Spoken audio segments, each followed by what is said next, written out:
ربی اشرح لی صدری ویسر لی امری واحلل عقدۃ من لسانی یفقہوا قولی ربی زدنی علما ربی زدنی علما ربی زدنی علما۔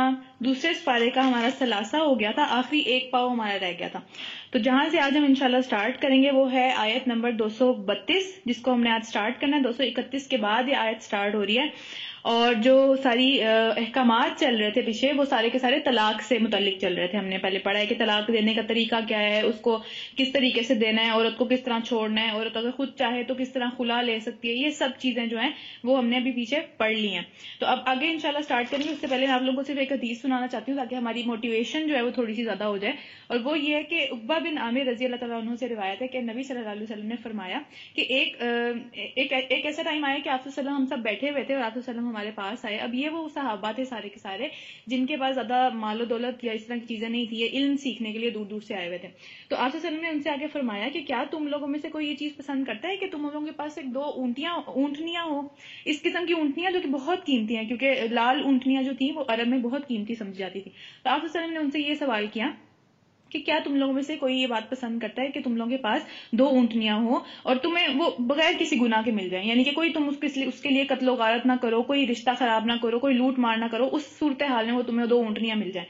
تو ہم سب نے آگے سے کیا کہا کہ ہم سب اس چیز کو یا رسول اللہ پسند کرتے ہیں، ہمیں اچھی لگے گی یہ چیز اگر ہمارے ساتھ ہو یہ سب کچھ۔ تو پھر کیا آپ صلی اللہ علیہ وسلم نے فرمایا تو قرآن کی دو آیتیں سیکھنا اور ان کو پڑھنا اور ان کی تلاوت کرنا ان دو اونٹنیوں سے تمہارے لیے بہتر ہے، ان سے جو تمہیں دولت ملے گی نا اس سے وہ تمہارے لیے بہتر ہے، اور تین آیتیں تین اونٹنیوں سے بہتر ہیں، چار آیتیں چار اونٹنیوں سے بہتر ہیں، اور اسی طرح آگے۔ تو اس لیے اس بات کو، یہ جو ہم ٹائم اور یہ سب جو ہم یہاں پہ اپنی انرجیز لگا رہے ہیں، اس بات میں ہمیشہ یہ خیال رکھنا ہے کہ ہم بے شک ہم اس چیز کو دیکھ نہیں سکتے، ہم بے شک اس چیز کا سوچ نہیں سکتے اس چیز کو کہ کس طرح ہم امیر ہو رہے ہیں، لیکن ہم انشاءاللہ جب یہاں سے اٹھتے ہیں روز تو بہت امیر ہو کے اٹھتے ہیں، ٹھیک ہے۔ تو انشاءاللہ اس چیز کو یہ بھی ایک موٹیویشن ہے ہمارے لیے کہ ہم آگے جا کے انشاءاللہ ہم ان سب چیزوں کے ساتھ آئیں گے جو کہ ہم ٹائم یہاں جو ہے وہ لگا رہے ہیں، اور جتنی آیتیں ہم پڑھتے ہیں اتنا ہی زیادہ ہمارا ثواب کا یہ سبب بنتا جاتا ہے انشاءاللہ۔ تو چلیں اب آگے سٹارٹ کرتے ہیں۔ آیت نمبر 232 ہم سٹارٹ کر رہے ہیں، اور یہاں پہ کیا ہے کہ جب تم اپنی عورتوں کو طلاق دے چکو، یعنی اب جب طلاق ہو گئی ہے پھر اس کے بعد کیا ہے کہ وہ اپنی عدت بھی پوری کر لیں۔ تو عدت بیسیکلی طلاق کی اپنے گھر میں پوری کروانی ہوتی ہے، یعنی کہ شوہر کے گھر میں عدت پوری ہوتی ہے۔ آج ہم کیا دیکھتے ہیں کہ جیسے ہی طلاق ہوئی ہے اسی ٹائم اس کو گھر سے نکال دو، تو یہ طریقہ ٹھیک نہیں ہے، یہ بہت غلط طریقہ ہے جو ہے وہ طلاق دینے کا۔ تو پھر اس میں مانے رہو کہ وہ اپنے مطلب اس میں پھر تمہیں کوئی مسئلہ نہیں ہونا چاہیے کہ اب جس سے بھی وہ نکاح کرنا چاہیں وہ نکاح کریں، کیونکہ دور جاہلیت میں کیا ہوتا تھا کہ وہ جب طلاق دے بھی دیتے تھے پھر بھی وہ عورت کے ایک طرح سے نا سرپرست بنے رہتے تھے کہ دوسروں کو جا کے اس کے بارے میں غلط باتیں کرتے تھے، یا جو ہے نا وہ اس میں کیڑے نکالتے تھے کہ بھئی ہم جس کو اپروو کریں گے شادی اسی سے کر سکتی ہے۔ تو اللہ تعالیٰ کہہ رہے ہیں تمہاری طرف سے وہ آزاد ہے، تم نے جو ہے اس میں کوئی بھی باتیں شاتیں نہیں کرنی، تم نے اس میں کوئی بھی مسئلہ نہیں کرنا اس عورت کے لیے، وہ جس سے چاہے نکاح کرے، جبکہ وہ معروف طریقے سے باہم راضی ہوں، جبکہ وہ آپس میں راضی ہیں۔ وہ والی بات ہے میاں بیوی راضی تو کسی تیسرے کا کوئی مسئلہ نہیں ہے درمیان میں، ٹھیک ہے۔ تو تمہیں نصیحت کی جاتی ہے کہ ایسی حرکت ہرگز نہ کرنا، ٹھیک ہے۔ یہ جو حرکتیں وہ لوگ اس ٹائم پہ کرتے تھے اور ابھی بھی کرتے ہیں کچھ لوگ، تو اللہ تعالیٰ کہہ رہے ہیں ایسی حرکت ہرگز نہ کرنا۔ تم اللہ اور روز آخرت پر اگر ایمان رکھتے ہو نا، اگر تمہارا ایمان ہے کہ اللہ سے ملنا ہے ایک دن، تو پھر یہ حرکت تمہیں نہیں کرنی چاہیے۔ تمہارے لیے اچھی اور پیاری اور صحیح بات یہ ہے کہ تم اس سے باز رہو، اللہ جانتا ہے اور تم نہیں جانتے۔ تمہیں بے شک بڑی بری لگ رہی ہے کہ وہ اس سے کیوں نکاح کر رہی ہے، تو لیکن اللہ جانتا ہے اور تم نہیں جانتے اس بہتری کو جو کہ اس کے اندر ہے۔ پھر کیا ہے، پھر اب اولاد کے اوپر بات آ گئی ہے، دودھ پلانے کے اوپر بات آ گئی ہے۔ تو اللہ تعالیٰ فرماتے ہیں کہ جو لوگ چاہتے ہوں کہ ان کی اولاد پوری جو مدت رضاعت ہے، مدت رضاعت کا مطلب ہے کہ جس مدت میں اس نے دودھ پینا ہے، کہتے ہیں نا رضائی بھائی ہے ہمارا یہ، ٹھیک ہے۔ وہ رضائی بھائی کس طرح ہوتا ہے کہ جب وہ اسی سیم ماں سے دودھ پیتے ہیں تو وہ رضائی بھائی ہو جاتے ہیں، ٹھیک ہے۔ تو مدت رضاعت 2 سال ہے بیسیکلی۔ تو اللہ تعالیٰ فرماتے ہیں کہ پوری مدت رضاعت تک اگر کوئی چاہتا ہے کہ اس کی اولاد دودھ پیے تو مائیں اپنے بچوں کو کامل 2 سال تک دودھ پلائیں، یعنی کہ 2 سال تک انہوں نے اس کو دودھ پلانا ہے۔ اس صورت میں بچے کے باپ کو معروف طریقے سے انہیں کھانا اور کپڑا دینا ہوگا، یعنی کہ اگر وہ ان کے بچے کے لیے کوئی کام کر رہی ہے تو اس کے لیے باپ کو جو ہے وہ اس کا ایک معاوضہ دینا ہوگا، یعنی کہ کھانا اور کپڑا اس کو دینا ہوگا، یعنی اگر وہ گھر میں ہے پھر تو وہ دے گا ہی، لیکن اگر طلاق ہوگی ہے تو اس کے بعد بھی دینا پڑے گا۔ مگر کسی پر اس کی وسعت سے زیادہ بار نہیں ڈالنا چاہیے، نہ تو ماں کو اس وجہ سے تکلیف میں ڈالا جائے کہ بچہ اس کا ہے، اور نہ ہی باپ کو اس وجہ سے تکلیف میں ڈالا جائے کہ بچہ اس کا ہے، یعنی کہ اس کا مطلب ہے کہ کسی کی کمزوری پکڑ کے اس کو اس تکلیف میں نہیں ڈالنا چاہیے، کیونکہ عام طور پہ ہم یہ چیز دیکھتے ہیں کہ جس کے ہاتھ میں کسی کی کمزوری آ جائے، مرد کے ہاتھ میں عورت کی کمزوری آ جائے، وہ اس کو بار بار اس بات پہ کہے کہ بھئی میں تم سے بچہ چھین لوں گا، اگر طلاق دے دیا تو اس کے بعد کہیں کہ میں تم سے بچہ چھین لوں گا، تمہارا بچہ ہے تم پھر بھی میرے سے پیسے مانگ رہی ہو، یا اگر عورت جو ہے وہ مرد کو کہے کہ تمہارا بچہ ہے تو تم مجھے صحیح طریقے سے پیسے دو، تو اس طرح ایک دوسرے کو جو ہے وہ کسی مشکل میں نہیں ڈالنا چاہیے، ٹھیک ہے، دونوں کا بچہ ہے تو دونوں کو اچھے طریقے سے اس بات کو ڈیل کرنا چاہیے۔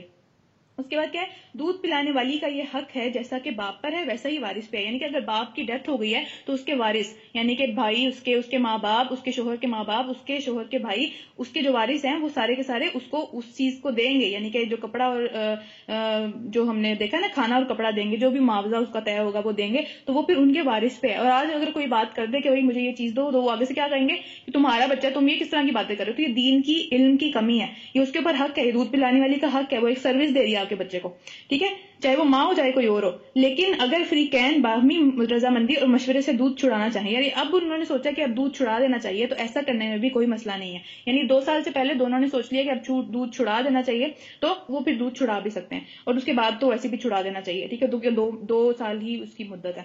اور اگر تمہارا خیال اپنی اولاد کو کسی غیر عورت سے دودھ پہلوانے کا ہو، یعنی کہ اگر عورت جو ہے وہ دودھ نہیں پلا سکتی، بیوی آپ کی دودھ نہیں پلا سکتی، کوئی بھی بیماری ہے، کوئی بھی وجہ ہے جس کی وجہ سے وہ نہیں پلا سکتی، تو آپ کسی اور سے بھی پلوا سکتے ہو، اس میں کوئی حرج نہیں ہے، بشرط یہ کہ اس کے ساتھ بھی جو معاوضہ آپ نے طے کیا ہے، اس کا بھی جو اس نے اپنے ایک اماؤنٹ طے کی ہے کہ اتنی میں تمہیں پیسے دوں گا، وہ آپ نے اچھے طریقے سے اس کو ادا کرنی ہے۔ اللہ سے ڈرو، یعنی واتقوا اللہ، یہاں پہ پھر وہی لفظ آ رہا ہے جو نکاح کے اندر بھی آتا ہے، واتقوا اللہ، اللہ سے ڈرو، اللہ سے ڈرو، اللہ سے ڈرو، اور جان رکھو کہ جو کچھ تم کرتے ہو سب اللہ کی نظر میں ہے، یعنی کہ کچھ بھی چھپا ہوا نہیں ہے۔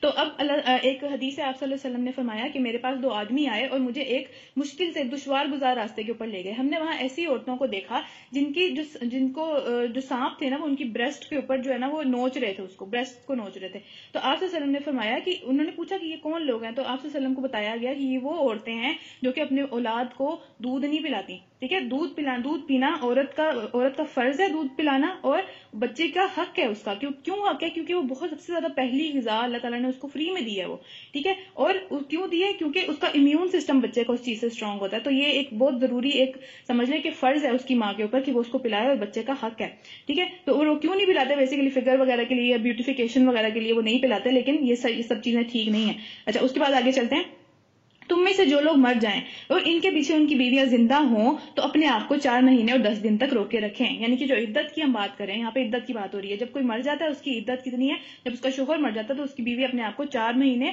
جو کہ چاند کے حساب سے دیکھی جائیں گے، سورج کے حساب سے نہیں، مہینے نہیں دیکھے جائیں گے، ٹھیک ہے، تو 4 مہینے اور 10 دن تک روکے رکھیں، اور اگر طلاق ہو جائے تو پھر 3 پیریڈ تک، 3 ماہواری آنے تک، سمجھ لیں جو 3 ان کے مینسٹرویشن پیریڈ ہے اس تک اپنے آپ کو روک کے رکھیں، وہ 3 ماہواری تک ہے، اور یہ 4 ماہ 10 دن تک ہے۔ پھر جب ان کی عدت پوری ہو جائے تو انہیں اختیار ہے اپنی ذات کے معاملے میں، یعنی وہ جو چاہیں، جس سے چاہیں نکاح کرنا چاہیں وہ کر سکتی ہیں، تمہیں اس کی کوئی ذمہ داری نہیں ہے، تمہاری اس کے اوپر کوئی ذمہ داری نہیں ہے۔ پھر ایسا نہ ہو کہ جو اس کا شوہر مرا ہے اس کے گھر والے اس کو آ کے تنگ کرنا شروع کر دیں کہ اس سے شادی نہیں کرنی، اس سے شادی نہیں کرنی، تمہاری طرف سے وہ آزاد ہے، اور پھر اللہ تمہارے سب اعمال سے باخبر ہے۔ زمانہ عدت میں خواہ تم ان بیوہ عورتوں کے ساتھ منگنی کا ارادہ اشارے میں ظاہر کر دو، یعنی کہ یہ تم پہ اختیار ہے کہ تم منگنی کا ان کو بتا دو کہ بھئی یہ عدت تمہاری ختم ہوگی تو میں تم سے شادی کرنا چاہتا ہوں، ٹھیک ہے، یا پھر تم اس کو اپنے دل میں رکھو، دونوں صورتوں میں کوئی مسئلہ نہیں ہے، ایک اشارے میں بتا دینا اور دل میں رکھنا ایک ہی، مطلب اس میں کوئی مسئلہ نہیں ہے، گناہ نہیں ہے کوئی۔ پھر کیا ہے، اللہ جانتا ہے کہ ان کا خیال تو تمہارے دل میں آئے گا ہی، اب وہ معاشرہ اس طرح کا تھا اور ہونا بھی اس طرح کا ہی چاہیے، ٹھیک ہے، کہ وہ معاشرہ اس طرح کا تھا کہ وہاں پہ جو ہے وہ ان کے دلوں میں وہ لوگ شادیاں کر لیتے تھے، بیوہ سے بھی اور طلاق یافتہ سے بھی، تو اللہ تعالیٰ کہہ رہے ہیں کہ ان کا خیال تو تمہارے دل میں آئے گا ہی، مگر خفیہ جو عہدوں پہ ماں ہے، یعنی کہ جو گرل فرینڈ بوائے فرینڈ والا سین بنانا ہے، یا پھر ایک نکاح جو کھلا عدت کے درمیان میں نکاح کر لینا، ایسا نہیں کرنا، عدت ختم ہونے کے بعد نکاح ہوگا، ٹھیک ہے، اگر کوئی بات تم نے کرنی ہے تو معروف طریقے سے کرو، سب کے سامنے وہ بات ہونی چاہیے، خفیہ طریقے سے بات نہ ہو، اور اگر نکاح کرنے کا فیصلہ تم اس وقت تک نہ کرو جب تک کہ عدت پوری نہ ہو جائے، جب عدت پوری ہو جائے گی پھر ہی نکاح ہو سکتا ہے، ٹھیک ہے، اس سے پہلے منگنی یا اس طرح کا کوئی پیغام بھجوانا ہو سکتا ہے، لیکن نکاح اس کے بعد ہوگا۔ پھر خوب سمجھ لو کہ اللہ تمہارے دلوں کا حال تک جانتا ہے، لہٰذا اس سے ڈرو، پھر سے واتقوا اللہ، یعنی آپس کے جو میاں بیوی کے معاملات ہیں اس میں اتنا زیادہ ڈرنا ہے اللہ تعالیٰ سے، وہ ڈرنے والے معاملات ہیں، ٹھیک ہے، کیونکہ اس میں ظاہری بات ہے ایک بندہ اوپر ہے اور ایک بندہ اس کے نیچے ہے، ٹھیک ہے، ایک بندہ اس کو فالو کر رہا ہے اور ایک بندہ لیڈر ہے ایک طرح سے، تو اس میں جس کے پاس پاور ہے وہ بہت زیادہ چانس ہے کہ وہ جس کے پاس پاور نہیں ہے اس کو ہرٹ کرے کسی طریقے سے، اس کو نقصان پہنچائے، تو بار بار اب وہ کیوں رکے گا، وہ اس لیے رکے گا کیونکہ اس کو اللہ کا ڈر ہو۔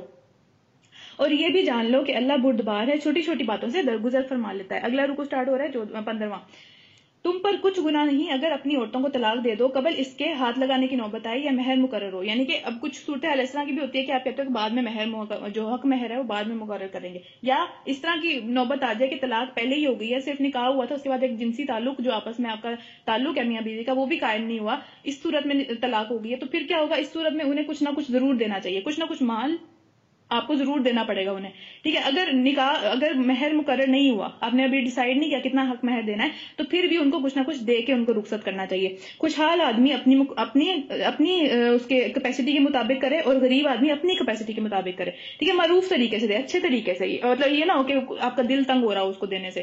ٹھیک ہے, ایک تو میں طلاق دے دی آپ نے, اس کے بعد جو حالات ہمارے سامنے ہوتے ہیں ہم نے دیکھا کہ کس طرح سے لوگ ایک دوسرے کے ساتھ زیادتی کرنے کا کوئی موقع ہاتھ سے نہیں جانے دیتے. تو اللہ تعالیٰ کہہ رہے ہیں کہ اس میں بھی اگر کچھ نہیں بھی طے ہوا تب بھی اس کو اچھے طریقے سے دو.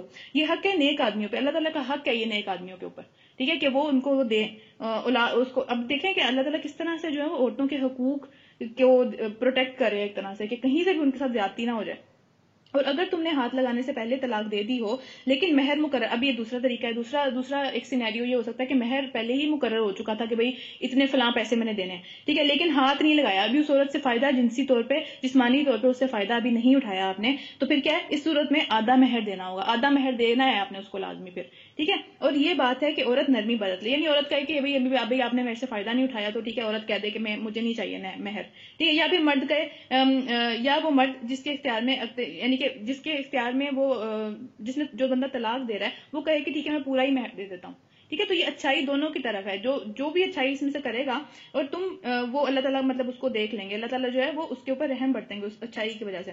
تو پھر تم یعنی مرد نرمی سے کام لو, یعنی پھر بھی اللہ تعالیٰ اس کو کہہ رہے ہیں کہ تم مرد نرمی سے کام لو اور اس کو پورا مہر دے دو.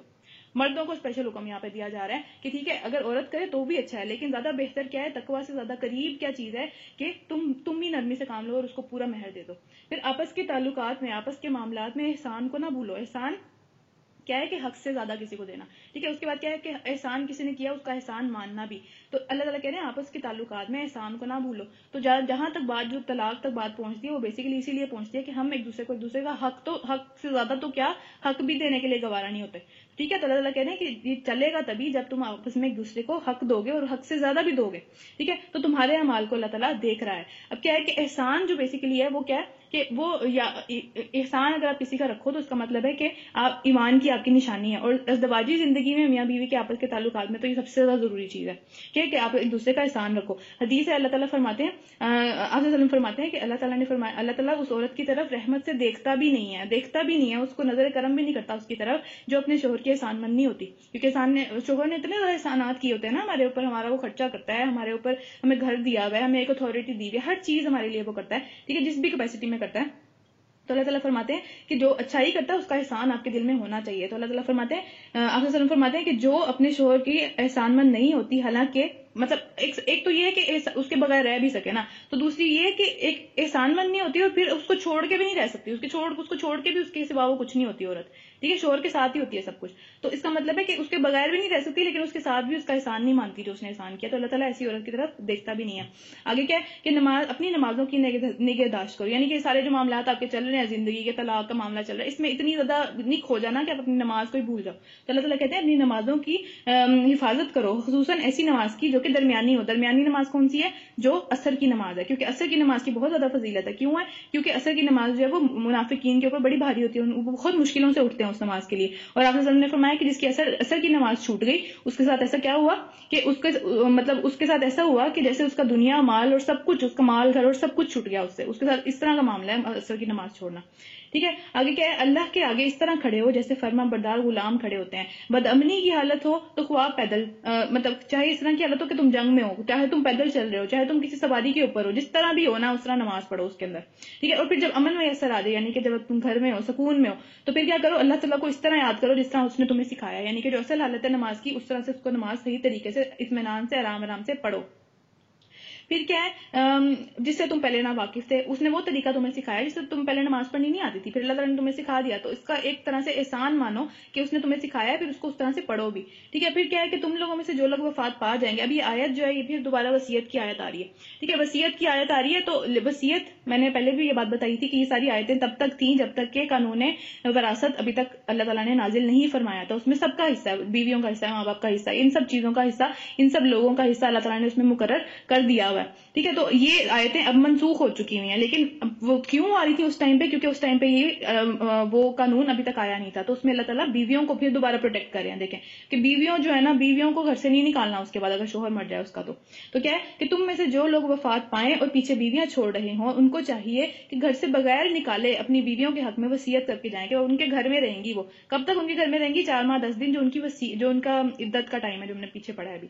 ٹھیک ہے، اچھا، وصیت کر کے جائیں کہ 1 سال تک ان کو نان و نفقہ دیا جائے گا. یعنی کہ نان و نفقہ کا مطلب ہے کہ ساری جتنی بھی اس کی ساری ضروریات ہیں وہ پوری کی جائیں گی اور وہ گھر سے نہ نکالی جائیں. پھر اگر وہ خود نکل جائیں، اگر وہ کہیں کہ ہم نے اب دوسری شادی کرنی ہے، وہ خود نکلنا چاہتی ہیں، تو پھر ان کی ذات کے بارے میں تم فیصلہ نہیں کرو گے. تم یہ نہیں کہو گے اب تم یہیں رہو، 1 سال تم یہیں رہو گے، ایسا نہیں کریں گے. ٹھیک ہے، اچھا، اس کی کوئی ذمہ داری تم پر نہیں ہے. اللہ سب پر غالب، اقتدار رکھنے والا اور دانا اور حکیم ہے. اللہ تعالیٰ مطلب سب پہ، اللہ تعالیٰ کو پتہ ہے کون کیا کر رہا ہے. اس طرح جو عورتیں جن کو طلاق دی گئی ہو، انہیں بھی مناسب طور پر کچھ دے دلا کر رخصت کرنا چاہیے. یہ حق ہے متقی لوگوں پہ. یعنی اللہ تعالیٰ کہہ رہے ہیں جو لوگ تم میں سے دعویٰ کرتے ہیں نا کہ وہ نیک ہیں، ان کے اوپر اللہ تعالیٰ کا یہ حق ہے کہ عورت کو کبھی بھی گھر سے اگر تم نکال رہے ہو کسی بھی صورت میں، چاہے اس کا شوہر مر گیا ہے، چاہے اس کا جو ہے وہ طلاق کا معاملہ آ گیا ہے، تو اس میں کیا ہے کہ عورت کو کچھ نہ کچھ دے دلا کے رخصت کرنا. جو اس کا حق ہے اس کو دے کے جانا، بلکہ اس سے زیادہ دے کے جانا. پیچھے بھی ہم نے پڑھا. اس کے بعد کیا ہے، اس طرح اللہ اپنے احکامات تم پر صاف صاف بتاتا ہے. امید ہے کہ تم کچھ سمجھ بوجھ سے کام لوگے. اگلا رکو شروع ہو رہا ہے، رکو 16. تم ان لوگوں کے حال پر بھی غور کیا ہے تم نے جو موت کے ڈر سے، یعنی موت سے بچنے کے لیے اپنے گھر بار چھوڑ کر نکل گئے تھے اور ہزاروں کی تعداد میں تھے. اللہ نے ان سے فرمایا مر جاؤ، یعنی کہ وہ موت کے ڈر سے بھاگے تھے اور جہاں وہ پہنچے وہاں پہ بھی ان کو موت آ گئی. پھر اس نے ان کو دوبارہ زندگی بخش دی. حقیقت یہ ہے اللہ انسان پر بڑا فضل فرمانے والا ہے، مگر لوگ اکثر شکر ادا نہیں کرتے. یہ بنی اسرائیل کا ایک جو ہے نا، بنی اسرائیل کون تھے؟ یہود تھے. ٹھیک ہے، تو یہود کا ایک قبیلہ تھا جنہوں نے یہ حرکت کی تھی. اس کی ڈیٹیل آگے جا کے سورہ مائدہ کے اندر پوری ڈیٹیل میں ہم پڑھیں گے، ابھی اس کو یہاں تک ہی دیکھیں. ٹھیک ہے، اس کے بعد کیا ہے، مسلمانوں، پھر مسلمانوں پہ بات آ گئی. مسلمانوں اللہ کی راہ میں جنگ کرو. اب جنگ جب آپ کریں گے، یہاں پہ قتال کا لفظ آیا ہوا ہے. ٹھیک ہے، قتال کا لفظ میں نے پہلے بتایا تھا، قتال کا لفظ جہاد سے ڈفرینٹ ہے. جہاد کا مطلب ہے کوششیں کرنا اور قتال کا مطلب ہے قتل کرنا. صحیح والا جنگ والی بات ہو رہی ہے. تو کوشش کسی بھی سینس میں ہو سکتی ہے، جہاد کسی بھی سینس میں ہو سکتا ہے، قتال کے لفظ میں جنگ کی بات ہو رہی ہوتی ہے. اچھا، اب اللہ تعالیٰ فرما رہے ہیں کہ مسلمانوں اللہ کی راہ میں جنگ کرو اور خوب جان رکھو، اللہ سننے والا اور جاننے والا ہے. تم میں سے کون ہے جو اللہ کو قرض حسنہ دے؟ قرض حسنہ کا مطلب ہے کہ بہترین قرض، خوبصورت ترین قرض اللہ تعالیٰ کو دے تاکہ اللہ تعالیٰ اس کو کئی گنا بڑھا چڑھا کر تمہیں واپس کرے. گھٹانا بھی اللہ کے اختیار میں اور بڑھانا بھی، لیکن وہ بڑھاتا ہی ہے، وہ گھٹاتا نہیں ہے اسے. ٹھیک ہے، اور اسی طرح تمہیں پلٹ کر جانا ہے. اب بات یہ ہو رہی ہے کہ جنگ جب ہوگی تو ظاہری بات ہے وہاں پہ اکانومی کا کوئی نہ کوئی مسئلہ آئے گا. جہاں پہ بھی جنگ ہوگی وہاں اکانومی کا مسئلہ آئے گا. تو وہاں پہ اللہ تعالیٰ کہہ رہے ہیں کہ تم کھل کے اپنے مالوں میں سے اللہ تعالیٰ کو قرض دو. تم قرض دے رہے ہو اللہ تعالیٰ کو، جو کہ اللہ تعالیٰ تمہیں بڑھا چڑھا کے دنیا میں بھی اور آخرت میں بھی واپس کرے گا.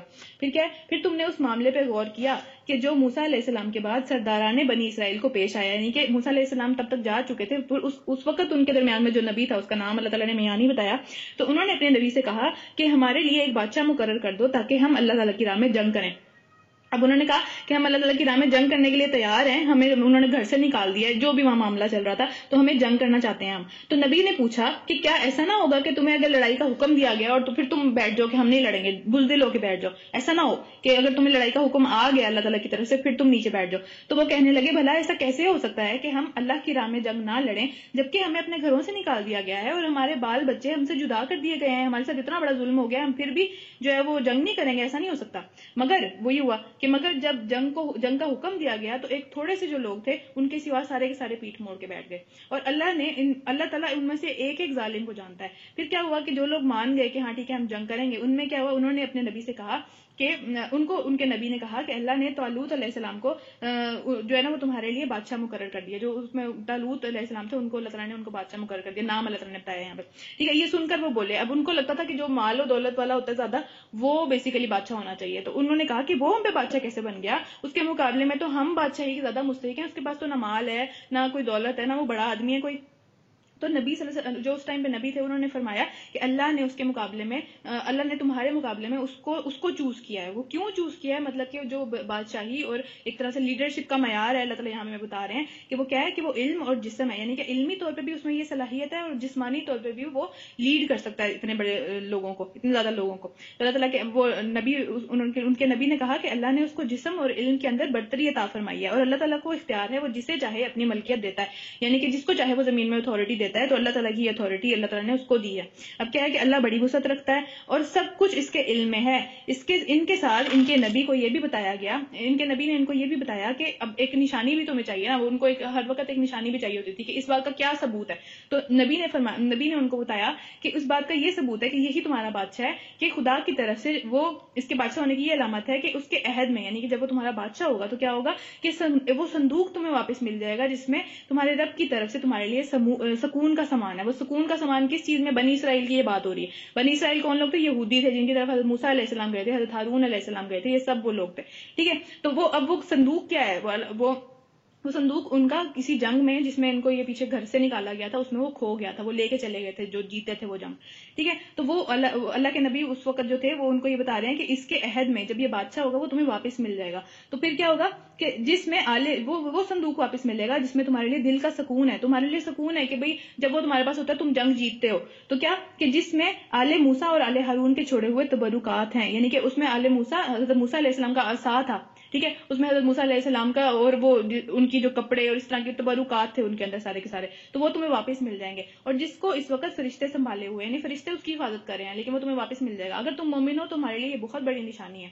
اچھا, اس کے بعد اگلا رکو سٹارٹ ہو رہا ہے, رکو نمبر 17. پھر جب طالوت لشکر لے کر چلا, طالوت علیہ السلام جو ہے وہ لشکر لے کر چلے, تو انہوں نے کہا جب وہ جنگ کے لیے آگے چل پڑے تو پھر انہوں نے کہا کہ ایک دریا پر اللہ کی طرف سے آزمائش ہونے والی ہے. تو پھر کیا ہے کہ اس دریا کا پانی جس نے تھوڑا سا پیا وہ تو میرے ساتھ آگے چلے گا, لیکن جس نے اس دریا کا پانی بہت زیادہ اس طرح سے پی لیا, ظاہر ہے اب وہ اس طرح کی سچویشن ہوگی کہ پیاس بہت زیادہ لگی ہوئی ہوگی, تو جس نے پیاس اپنی پوری نہ بجھائی بس تھوڑا سا پی لیا وہ تو آگے چل پڑے گا, لیکن جس نے پورا پی لیا پھر اس کے بعد وہ سستی اس کے اوپر آئے گی اور اس کے بعد وہ آگے نہیں چل سکے گا. تو یہ اللہ تعالیٰ کی آزمائش ہے, تو اس لیے وہاں سے زیادہ پانی نہیں پینا.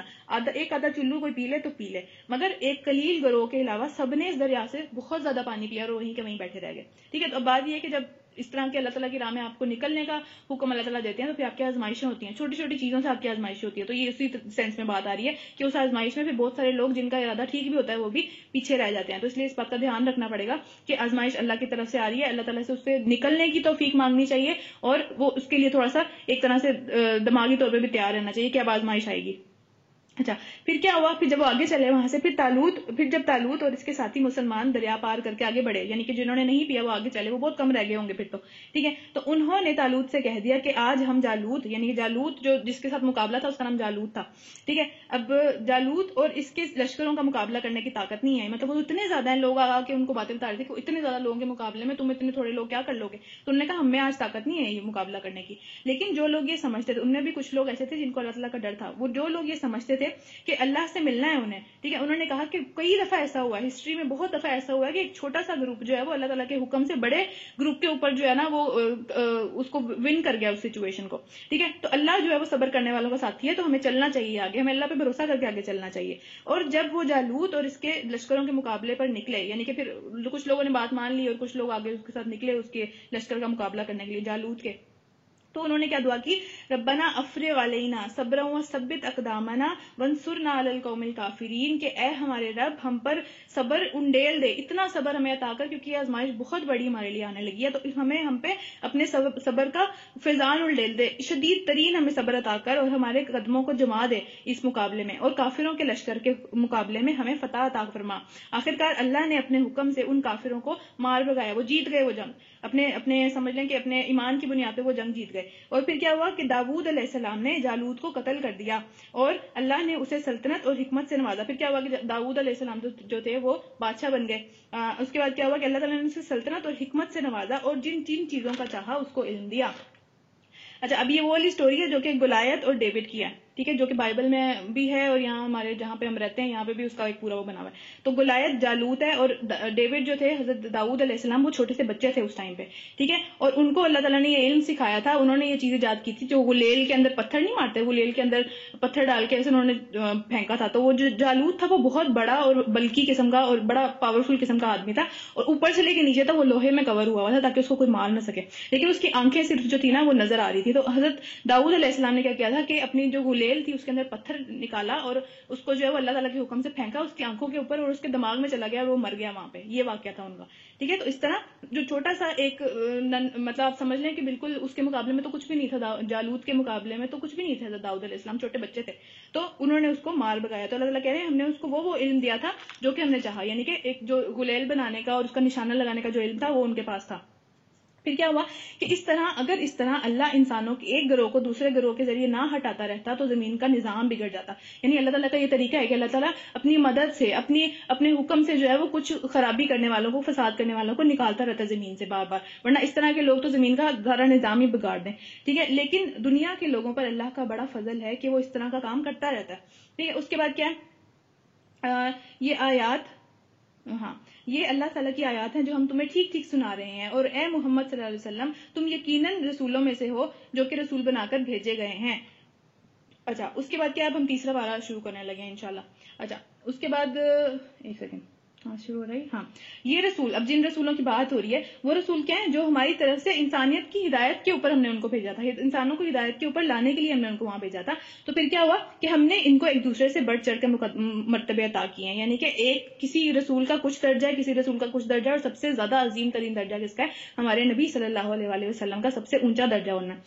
تو اللہ تعالیٰ کہہ رہے ہیں ہم نے خود ان کو وہ مرتبے عطا کیے ہیں. ان میں سے کوئی تو ایسا تھا جس سے خدا نے خود کلام کیا, یعنی کہ حضرت موسیٰ علیہ السلام سے اللہ تعالیٰ نے کلام کیا تھا, آدم علیہ السلام سے اللہ تعالیٰ نے کلام کیا تھا. جس طرح کلام اللہ تعالیٰ نے کیا, جس طرح بات کی جاتی ہے. پھر کیا ہوا, کسی کو اس نے دوسری حیثیتوں سے بلند درجے دیے, اور آخر میں عیسیٰ علیہ السلام, عیسیٰ ابن مریم کو روشن نشانیاں عطا کی اور روح پاک سے ان کی مدد کی. اب روح پاک کون ہے, ہولی اسپرٹ جس کا ہم نام سنتے ہیں, حضرت جبرائیل علیہ السلام سے ان کی مدد کی تھی اللہ تعالیٰ نے.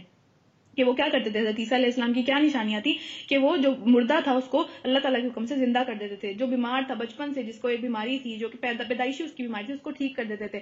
ٹھیک ہے, اللہ تعالیٰ کے حکم سے. اس کے بعد کیا تھا, جو پرندے تھے, پرندوں کا پتلا بنا کے اس کے اندر اللہ تعالیٰ کے حکم سے ایک پھونک مارتے تھے تو وہ کیا کرتے تھے, وہ زندہ بن کے اڑ جاتے تھے وہاں سے. تو اللہ تعالیٰ کی روشن نشانیاں تھیں جو اللہ تعالیٰ نے حضرت عیسیٰ علیہ السلام کو عطا کی, اور کسی نبی کو نہیں عطا کی اس طرح کی نشانیاں. تو اللہ تعالیٰ کہہ رہے ہیں میں نے خود ان میں درجہ بندی کی ہوئی ہے. تو اگر اللہ تعالیٰ چاہتا تو ممکن نہ تھا کہ ان رسولوں کے بعد جو لوگ روشن نشانیاں دیکھ چکے تھے آپس میں لڑتے. اب وہ کس بات پہ لڑے, وہ کسی نہ کسی اختلاف پہ لڑے کہ بھئی یہ نہیں, نبی نے ایسے نہیں ایسے بتایا, جس طرح ہماری امت بھی اختلافوں میں بٹی ہوئی ہے, بہت شدید ترین اختلافوں میں بٹی ہوئی ہے. تو وہ اللہ تعالیٰ کہہ رہے ہیں وہ میری مرضی تھی کہ وہ شاید نہ لڑتے, لیکن ایسا نہیں تھا کہ اللہ تعالیٰ جان بوجھ کے نہیں روکتا لوگوں کے لڑنے سے.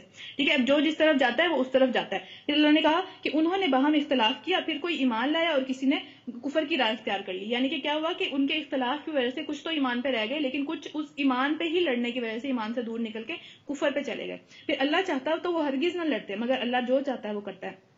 اچھا, اب جس طرح رسولوں کے ایک دوسرے کے اوپر درجے ہیں نا, اس اللہ تعالیٰ نے انسانوں کو بھی ایک دوسرے کے اوپر درجے دیے ہیں. کچھ انسانوں کی فضیلت زیادہ ہوتی ہے اور اس کو مان لینا چاہیے, اس پہ لڑنا جھگڑنا ضروری نہیں ہے. ٹھیک ہے, وہ کسی بھی بنیاد پہ ہو سکتی ہے. اللہ تعالیٰ کسی کو دنیا میں اللہ تعالیٰ نے زیادہ رزق دیا ہوتا ہے, کسی کو علم زیادہ دیا ہوتا ہے, کسی کو طاقت زیادہ دی ہوئی ہوتی ہے, کچھ بھی بات ہے. ٹھیک ہے, وہ اللہ تعالیٰ نے اس کو دیا ہوا ہے, وہ اللہ تعالیٰ کا فضل ہے, اس کے اوپر ہم کچھ نہیں کر سکتے. ہم صرف دعا کر سکتے ہیں, ہم کوشش کر سکتے ہیں. اس پہ حسد کرنا, اس پہ لڑنا, اس کے خلاف باتیں کرنا, یہ چیزیں ٹھیک نہیں ہے. ٹھیک ہے, اللہ تعالیٰ نے کہا کہ میں نے رسولوں کے ساتھ بھی کیا, تو عام انسان تو بہت دور کی بات ہے.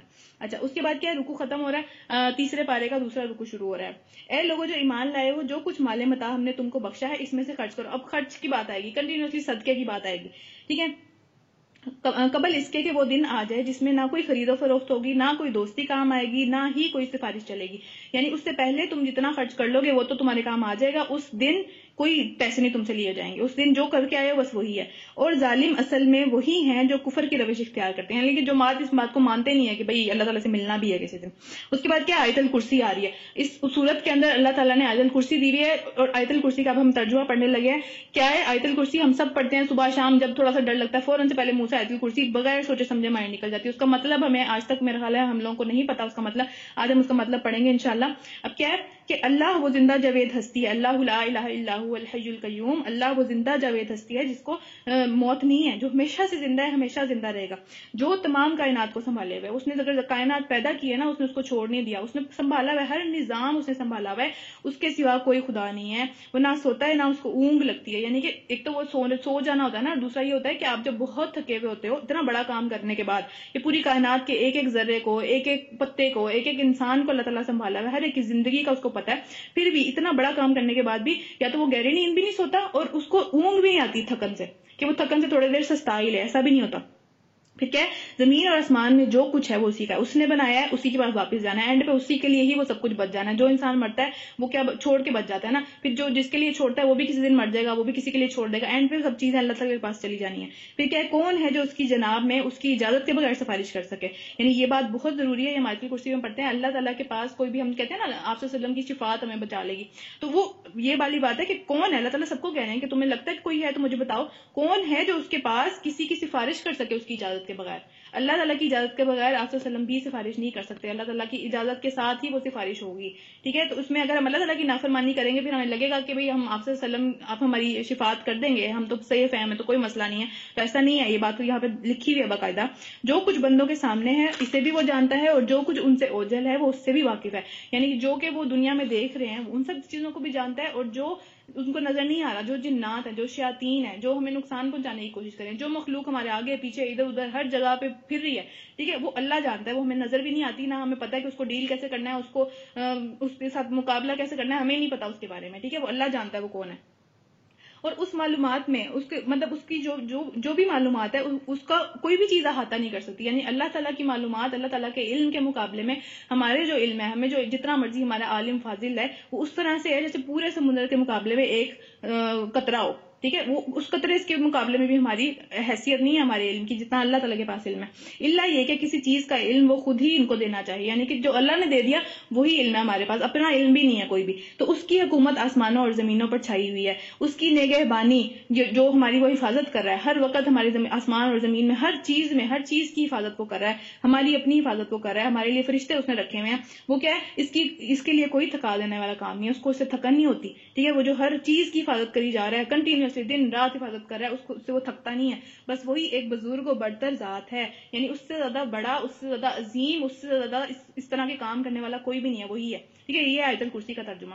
اس کے بعد آگے چلتے ہیں، کیا دین کے معاملے میں کوئی زور زبردستی نہیں ہے، یعنی کہ دین میں زبردستی آپ نے کسی کو انٹر نہیں کر سکتے، کسی کو اسلام زبردستی قبول نہیں کرا سکتے، ٹھیک ہے، تو یہ والی بات ہو رہی ہے۔ اس کے بعد کیا ہے، صحیح بات غلط خیالات سے الگ چھانٹ کر رکھ دی گئی ہے، ساری کی ساری صحیح باتوں کی نشاندہی آپ صلی اللہ علیہ وسلم نے بھی کر دی ہے، اس قرآن کے اندر بھی ہے، یہ بات ٹھیک ہے، یہ بات ٹھیک نہیں ہے، ٹھیک ہے۔ اس کے بعد کیا ہے، اب جو کوئی طاغوت کا انکار کر کے، یعنی کہ شیاطین کے کاموں کا انکار کر کے، شیطانی راستے کا انکار کر کے اللہ تعالیٰ پر ایمان لے آیا، اس نے ایسا مضبوط سہارا تھام لیا ہے جو کہ کبھی ٹوٹنے والا نہیں ہے، وہ کبھی بھی اس کو اکیلا نہیں چھوڑے گا اللہ تعالیٰ اس سہارے کی وجہ سے جو کہ اس نے تھام لیا۔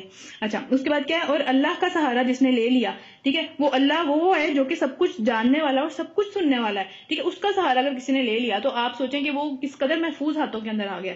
اچھا، اب بات یہ ہے کہ پہلی چیز کیا ہے کہ اس پوری چیز کا انکار ہے، اس کے بعد ایمان ہے۔ اللہ تعالیٰ نے کہا ہے کہ پورے شیطانی نظام کا ہر اس چیز کا جو شیطان کی طرف جاتی ہے اس کا انکار کر کے اللہ پہ ایمان لے کے آنا ہے، یہ نہ ہو کہ اس کی بھی آپ کے دل میں جو ہے وہ ایک آپ سمجھو کہ وہ بھی میرے لیے کچھ اہمیت رکھتا ہے، وہ بھی میرے لیے کوئی معنی رکھتا ہے، اور ادھر سے آپ اس کو دو کشتیوں میں سوار ہو کے آپ کبھی بھی منزل پہ نہیں پہنچتے، یہ وہ والا معاملہ ہے، ٹھیک ہے۔ تو جو لوگ ایمان لاتے ہیں اللہ تعالیٰ ان کا دوست ہے، ان کا ولی ہے، اللہ تعالیٰ کا دوست بن جاتا ہے وہ بندہ جو کہ ایمان لے کے آتا ہے اس طریقے سے، تو وہ اللہ تعالیٰ کیا کرتا ہے کہ اپنے دوستوں کو ہمیشہ تھام کے کھینچ کے اندھیروں سے روشنیوں میں لے کے آتا ہے، ہمارا واپس جانے کا دل کرتا ہے، ہم پھر انہی اندھیروں میں، انہی گناہوں میں، انہی مسئلوں کے اندر جا کے پڑتے ہیں، اللہ پھر ہمیں کھینچ کے واپس لے آتا ہے روشنی کے اندر، یہ ہم بار بار اپنی زندگیوں کے اندر یہ چیز دیکھتے ہیں، ٹھیک ہے۔ اور جو لوگ کفر کی راہ اختیار کرتے ہیں ان کا کون ہے، ان کا دوست کون ہے، ان کا دوست شیاطین ہے، وہ انہیں روشنیوں سے، وہ بار بار اگر روشنی میں آتے بھی ہیں تو کیا کرتے ہیں، تاریکیوں کی طرف واپس لے جاتے ہیں، پھر دوبارہ گناہوں کی طرف، پھر دوبارہ جہالت کی طرف واپس لے جاتے ہیں، یہ آگ میں جانے والے لوگ ہیں جہاں یہ ہمیشہ رہیں گے۔ اللہ تعالیٰ ہم سب کو ان لوگوں سے بچائیں، اللہ تعالیٰ اگر ہم میں سے کوئی خدا نہ خواستہ ان میں ہے، اللہ تعالیٰ ہم نے واپس اپنا دوست بنا لیں اس کی بجائے۔ جی ہاں، رکوع ختم ہو رہا ہے، تیسرے رکوع پہ چلتے ہیں۔ کیا تم نے اس شخص کے حال پہ غور کیا ہے جس نے ابراہیم سے جھگڑا کیا تھا، ٹھیک ہے، اب یہ کس کی، اب یہاں پہ جو ہے نا اللہ تعالیٰ کچھ واقعات بتائیں گے جس میں ہمیں پتہ چلے گا کہ ایمان والوں کا اللہ تعالیٰ دوست کس طرح ہے، کس طرح اللہ تعالیٰ ایمان والوں کو بچاتا ہے، کس طرح ایمان والوں کو اللہ تعالیٰ وہ چیز عطا کرتا ہے جس سے وہ جو ہے نا وہ نکل جاتے ہیں اس سچویشن سے۔ پھر کیا، اب کیا تم نے اس شخص کے حال پر غور نہیں کیا کہ جس نے ابراہیم علیہ السلام سے جھگڑا کیا تھا، جھگڑا کس بات پہ تھا کہ ابراہیم کا رب کون ہے، اس بات پہ جھگڑا ہو گیا تھا کہ رب کون ہے، ٹھیک ہے، اور اس بنا پر اس شخص کو اور اس بنا پہ کہ اللہ تعالیٰ نے اس شخص کو حکومت دی ہوئی تھی دنیا کے اندر، تو وہ کون تھا، مطلب پاپولر رائے یہ ہے کہ وہ بندہ جو تھا وہ نمرود تھا، نمرود جو بادشاہ تھا اس ٹائم پہ، اس نے کیا کہا، جب ابراہیم نے کہا کہ میرا رب وہ ہے جس کے اختیار میں زندگی اور موت ہے، تو اس نے کیا جواب دیا، زندگی اور موت تو میرے بھی اختیار میں ہے۔ اس نے کیا کیا کہ دو قیدیوں کو بلایا اور ایک کو مار دیا اور ایک کو زندہ چھوڑ دیا، اس نے کہا زندگی اور موت تو یہ دیکھو میرے بھی اختیار میں ہے، اس میں اللہ تعالیٰ کا کیا کام ہے۔ تو ابراہیم علیہ السلام کو اللہ تعالیٰ نے وہ سمجھ اور بوجھ وہ ٹائم پہ اس کو وہ جواب عطا کیا کہ کیا کہ ابراہیم علیہ السلام نے کہا اچھا اللہ سورج کو مشرق سے نکالتا ہے، تو اگر خدا ہے تو اسے مغرب سے نکال کے دکھا. ٹھیک ہے. اس پر کیا ہوا کہ وہ جو کافر تھا، وہ جو انکار کرنے والا تھا، وہ ایک دم سے ہکا بکا رہ گیا کہ اب میں کیا جواب دوں اس بات میں. ٹھیک ہے. اس کو سمجھ آ گئی کہ یہ بات بالکل ٹھیک کر رہا ہے، لیکن وہ ایمان نہیں لے کے آیا. پھر کیا ہوا کہ مگر اللہ ظالم کو راہ راست نہیں دکھایا کرتا، یعنی کہ جس نے خود اپنے اوپر ظلم کیا اس کو اللہ تعالیٰ زبردستی نہیں لے کے آئے گا اس جگہ پہ.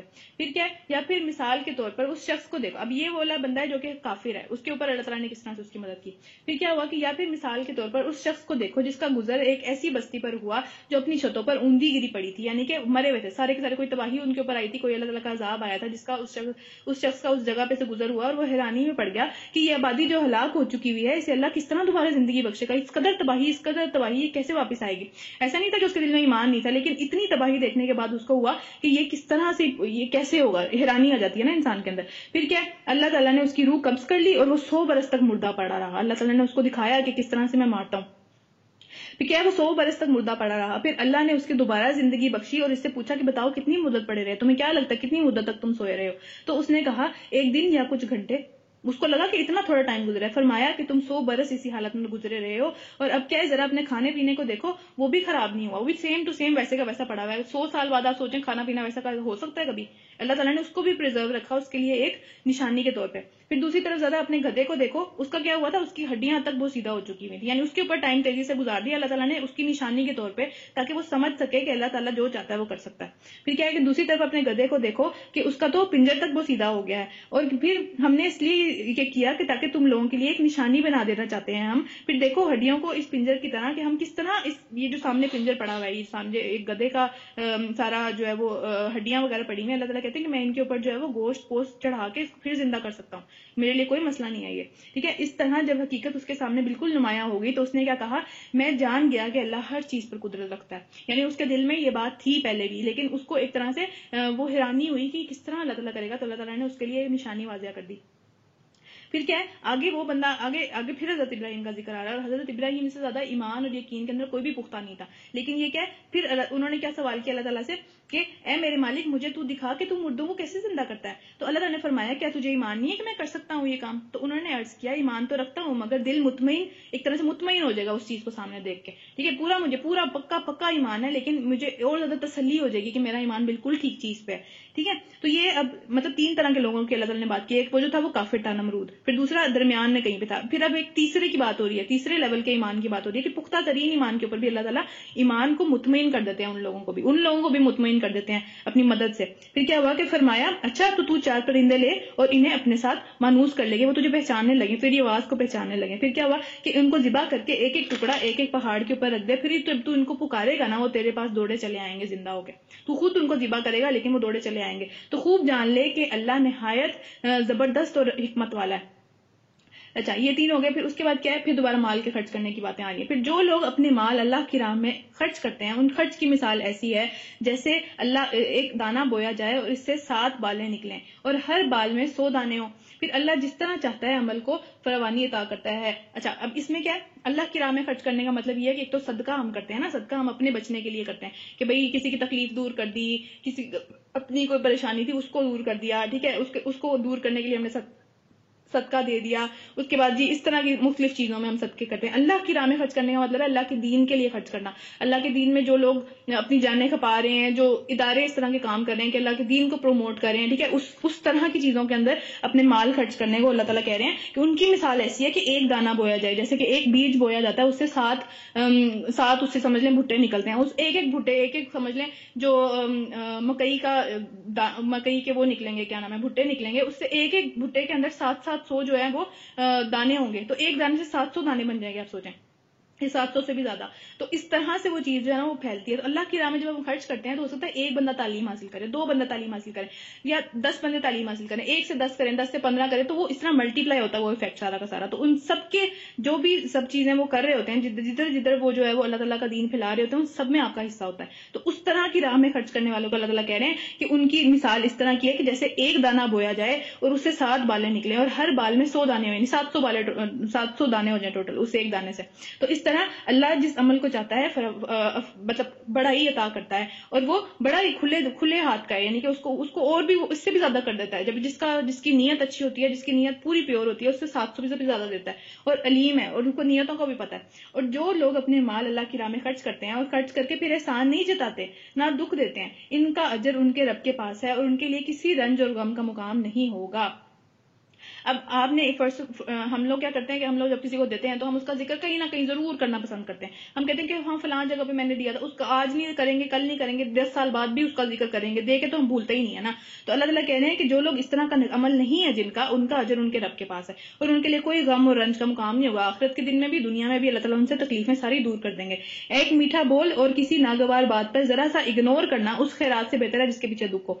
یعنی کہ اگر آپ نہیں کسی کو دے سکتے، اس کے ساتھ آپ نرم طریقے سے بات کریں اور اس کو تھوڑا سا اگنور کر دیں. ٹھیک ہے، یہ نہیں کہ آپ اس کو ڈانٹنا واٹنا شروع کر دیں. تو اللہ تعالیٰ کہہ رہے ہیں کہ بجائے اس کے کہ تم کسی کو دے کے اس پہ احسان جتاؤ اور اس کا دل دکھاؤ، اس سے بہتر ہے کہ تم نہ دو اور تم جو ہے نا وہ ایک میٹھا بول دو، یعنی اچھے طریقے سے بات کر دو، اس سے بھی وہ بہتر ہے. کسی کا دل دکھانے سے کچھ بھی چیز بہتر ہے. اچھا، اس کے بعد کیا ہے کہ اللہ بے نیاز ہے اور بردباری اس کی صفت ہے. اے ایمان والو، اپنے صدقات کو احسان جتا کر اور دکھ دے کر اس شخص کی طرح خاک میں نہ ملا دو جو اپنے مال محض لوگوں کو دکھانے کے لیے خرچ کرتا ہے، اور نہ اللہ پر ایمان رکھتا ہے اور نہ آخرت پر.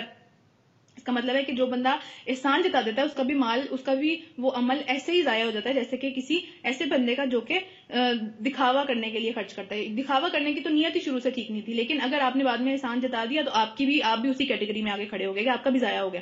پھر اس کے بعد کیا ہے کہ اس کی خرچ کی مثال ایسی ہے، جس نے احسان جتایا اس کی مثال ایسی ہے کہ جیسے ایک چٹان تھی، ایک پتھر تھا جس کے اوپر مٹی کی ایک لیئر جمی ہوئی تھی. اوپر سے دیکھنے میں لگتا تھا کہ اس میں کچھ چیز اگ سکتی ہے، اتنی مٹی تھی کہ ایسا لگا کہ اس میں کوئی چیز اگ سکتی ہے. لیکن کیا ہوا کہ ایک روز جو ہے نا وہ بہت زیادہ بارش آئی، تیز ترین بارش آئی، تو ساری مٹی بہ گئی اور پیچھے سفید چٹان رہ گئی، ویسی کی ویسی چٹان رہ گئی. تو کیا ہوا کہ جس نے احسان جتا دیا اس کا نامہ مال بھی ویسے کا ویسے ہی رہ جائے گا، اس کے اوپر کچھ نہیں اگے گا، وہ جیسا پہلے تھا وہ ویسا کا ویسا ہی رہ جائے گا، اس کو کوئی فائدہ نہیں ہوگا ان چیزوں کا. پھر کیا ہوا کہ ایسے لوگ اپنے نزدیک خیرات کر کے جو نیکی کماتے ہیں، ان کو لگتا ہے ہم نے یہ نیکی کمائی ہے، اس سے کچھ بھی ان کے ہاتھ نہیں آتا. اور کافروں کو سیدھی راہ دکھانا اللہ کا دستور نہیں ہے. اللہ تعالیٰ ان کو سیدھی راہ زبردستی نہیں دکھاتا، بخلاف ان لوگوں کے جو مال اپنا صرف اللہ تعالیٰ کے لیے خرچ کرتے ہیں اور دل کی پوری تسلی اور دل کی پوری خوشی کے ساتھ خرچ کرتے ہیں. ان کے خرچ کی مثال ایسی ہے کہ جیسے کسی پہاڑی، ایک سمجھ لیں کہ ایک ویلی ہے، ایک وادی ہے، بہت ہی زرخیز قسم کی ایک وادی ہے، اس پہ کوئی باغ ہو، اس پہ جب زوردار بارش پڑتی ہے تو وہ پھر دگنا پھل لے کے آتی ہے. لیکن اگر بارش نہ بھی پڑے تو نیچے سے کہیں سے ندی سے اور ادھر ادھر سے وہ پھر بھی پھل لے کے آئے گی. ٹھیک ہے، یعنی اس کو ہر حال میں فائدہ ہے. تو جو کچھ تم کرتے ہو سب اللہ کی نظر میں ہے. کیا تم میں سے کوئی یہ پسند کرتا ہے کہ اس کے پاس ایک ہرا بھرا باغ ہو، نہروں سے سیراب، کھجوروں، انگوروں اور ہر قسم کے پھلوں سے لدا ہوا ہو، اس کے پاس اس قدر فراوانی ہو، اس قدر یہ سب چیزیں ہوں، اور عین اس وقت پر جب اس کو اس سب چیزوں کی سب سے زیادہ ضرورت تھی، کیا ہو کہ ایک جو ہے وہ تیز ہوا کا بگولا ہے جس میں سب کچھ ختم ہو جائے اس کا. ٹھیک ہے، سب کچھ ختم ہو جائے اور وہ خود بڑا ہو اس ٹائم پہ، اور اس کے بچے بھی کسی لائق نہ ہو، یعنی کہ اس کی ساری زندگی کی محنت ضائع ہو جائے اس ٹائم پہ، اس کے بچے بھی کسی کام نہ آئے، اس کا جو ہے وہ جو سب کچھ جو اس نے کمایا پوری زندگی میں وہ بھی کسی کام نہ آئے. ٹھیک ہے، اس طرح اللہ اپنی باتیں تمہارے سامنے بیان کرتا ہے کہ شاید تم غور و فکر کرو. غور و فکر کس بات کی؟ کہ یہ اس بندے کی بات ہو رہی ہے جس نے اتنی محنت کی لیکن احسان جتا کے اس سب چیزوں کو ختم کر دیا جب اس کو اس کی سب سے زیادہ ضرورت تھی. کب سب سے زیادہ ضرورت تھی؟ قیامت والے دن، جب اس کو لگا کہ میرے پاس یہ سب چیزیں ہوں گی. اس ٹائم پہ اس کے پاس کچھ بھی نہیں تھا، کوئی اس کے پاس فائدہ دینے نہیں آیا. ٹھیک ہے، تو اس میں آپ صلی اللہ علیہ وسلم کی حدیث ہے کہ جس نے یہ 3 کام کیے اس نے ایمان کا مزہ چکھ لیا. ایک کیا ہے کہ اکیلے اللہ تعالیٰ کی عبادت کرنا، بے شک اللہ تعالیٰ کے سوا کوئی بھی عبادت کے لائق نہیں ہے. ٹھیک ہے، تو ایک یہ اس میں سے پہلا کام یہ ہے کہ سب سے اکیلے اللہ تعالیٰ کی عبادت کرنا. پھر دوسرا کیا ہے کہ اپنے دل کی خوشی سے زکوٰۃ ادا کرنا ہر سال. ٹھیک ہے، دل کی خوشی سے، کہ دل کی خوشی، دل آپ کا تنگ نہ ہو یار اتنی زیادہ زکوٰۃ ہے، سونا اتنا مہنگا ہو گیا، یہ کیا ہوگا، ہر سال ہم یہ باتیں کرتے ہیں. ٹھیک ہے، اس کے بعد کیا ہے کہ کوئی گھٹیا مال، تیسری چیز کیا ہے کہ کوئی گھٹیا مال یا جانور یا جو چیز دل کو پسند نہیں ہے وہ کیا کرنا، وہ اللہ تعالیٰ کی راہ میں نہ دینا، بلکہ وہ چیز جو کہ متوسط ہو، درمیانی چیز ہو. ٹھیک ہے، اللہ تعالیٰ بہت زیادہ ایکسٹریم پہ جا کے کوئی اچھی چیز بھی نہیں مانگتے. اللہ تعالیٰ کہتے ہیں درمیانی چیز مجھے دو. تو وہ چیز جو ہے وہ اپنی دل کی خوشی سے وہ اللہ کی راہ میں دے، کیونکہ اللہ تعالیٰ تم سے کوئی بہترین چیز نہیں مانگتا، لیکن کوئی گھٹیا چیز دینے کا بھی اس نے تمہیں حکم نہیں کیا کہ تمہیں جو چیز نہیں پسند وہ تم نکالنا شروع کر دو اس کی راہ میں. ٹھیک ہے، تو یہ جو 3 کام کرتا ہے وہ اللہ ایمان کا مزہ چکھ لیتا ہے صحیح والے کا.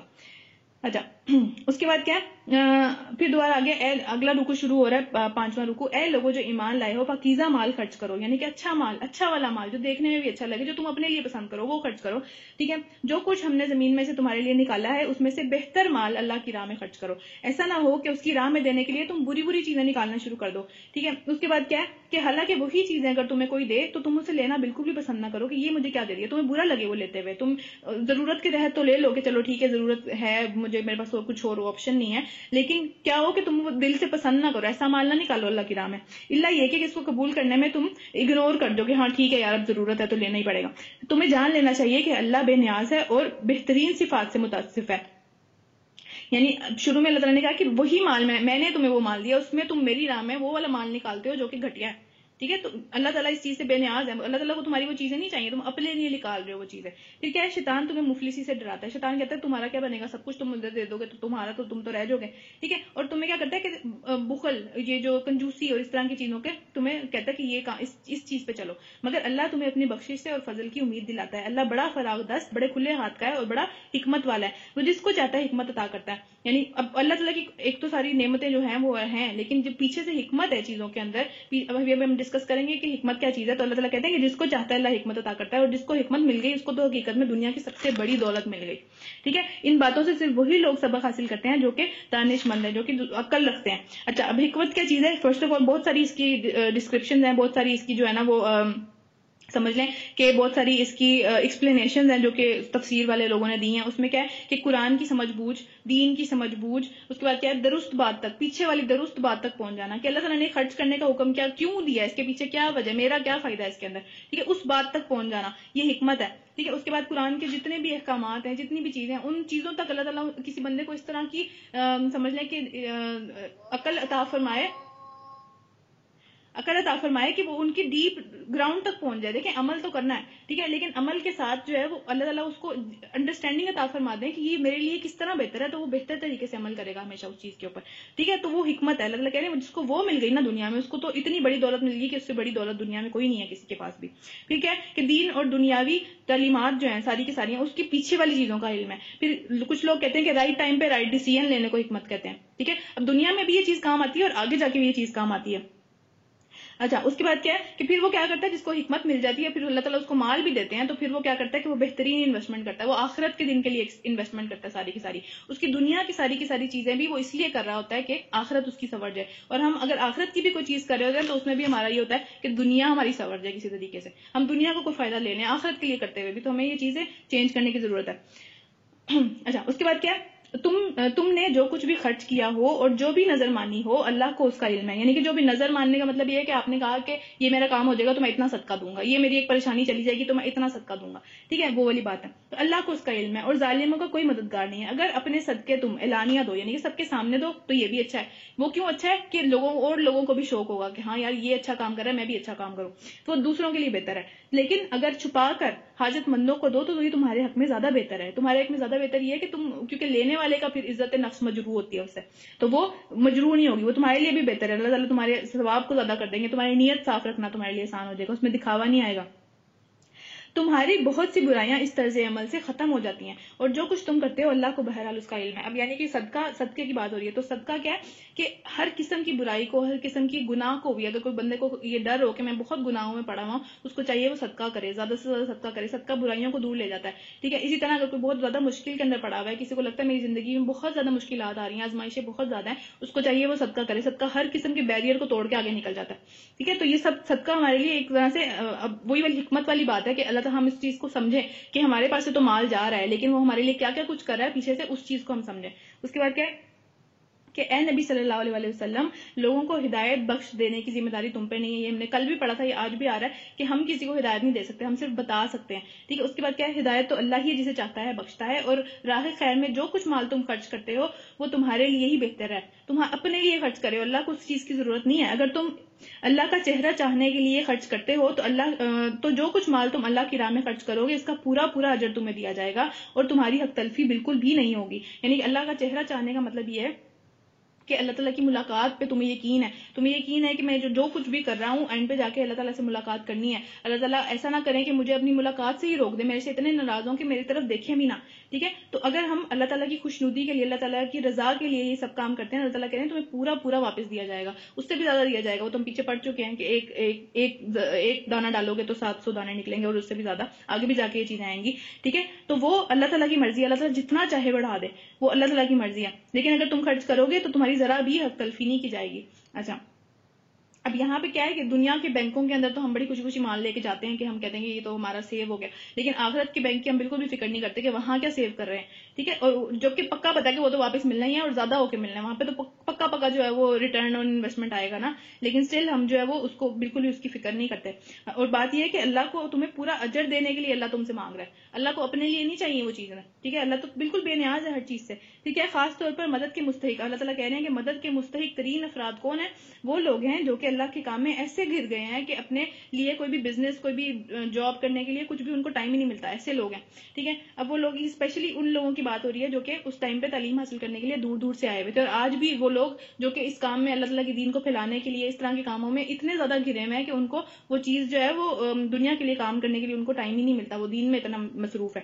ٹھیک ہے، تو اللہ تعالیٰ کہتے ہیں خاص طور پہ وہ لوگ مستحق ہیں. اب ان کی پہچان کیا، ان کو دیکھنا کیسے ہے؟ کہ وہ دیکھنا اس طرح سے ہے کہ عام آدمی جب ان کو دیکھتا ہے نا تو ان کی خوشحالی اور ان کے چہرے کی رونق اور ان سب چیزوں کو دیکھ کے وہ پہچان نہیں سکتا کہ ان کو ضرورت ہے، یہ کوئی مسئلے میں پڑے ہوئے. تو اللہ تعالیٰ کہتے ہیں تم ان کو ان کے چہروں کے اندرونی حالات سے پہچان سکتے ہو، ان کی آنکھوں کی گہرائی سے، وہ جس طرح ان کی مطلب تمہیں محنت کرنی پڑے گی ان کو پہچاننے کے لیے، وہ تمہیں ایسے نظر نہیں آئیں گے. ٹھیک ہے، مگر وہ ایسے لوگ نہیں ہے کہ لوگوں کے پیچھے پڑھ کے کچھ مانگے، وہ خود سے نہیں مانگتے، ان کی خودداری ان کو اجازت نہیں دیتی کہ وہ مانگے.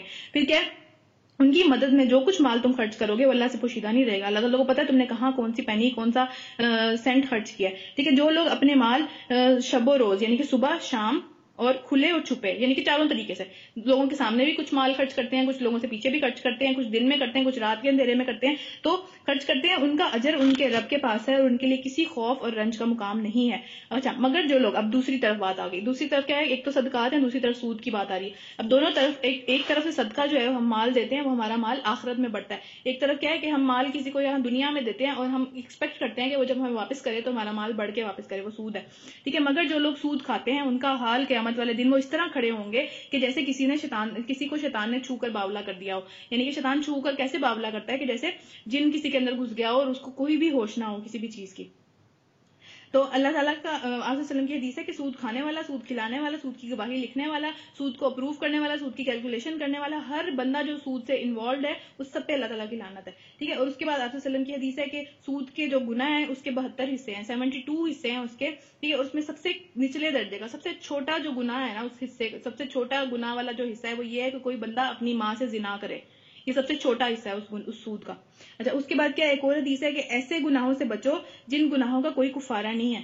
یعنی کہ جس طرح ہر چیز کا ایک کفارہ ہے نا کہ بھئی روزہ چھوڑ دیا اس کا یہ کر لو، قتل کر دیا تو اس کے بدلے میں قتل ہے، یہ کفارے ہیں. ٹھیک ہے، اس کے اندر امید ہے کہ ہم معاف کر دیں گے اللہ تعالیٰ یہ کفارہ دینے سے. لیکن سود کا کوئی کفارہ نہیں ہے، سود معاف نہیں ہوتا.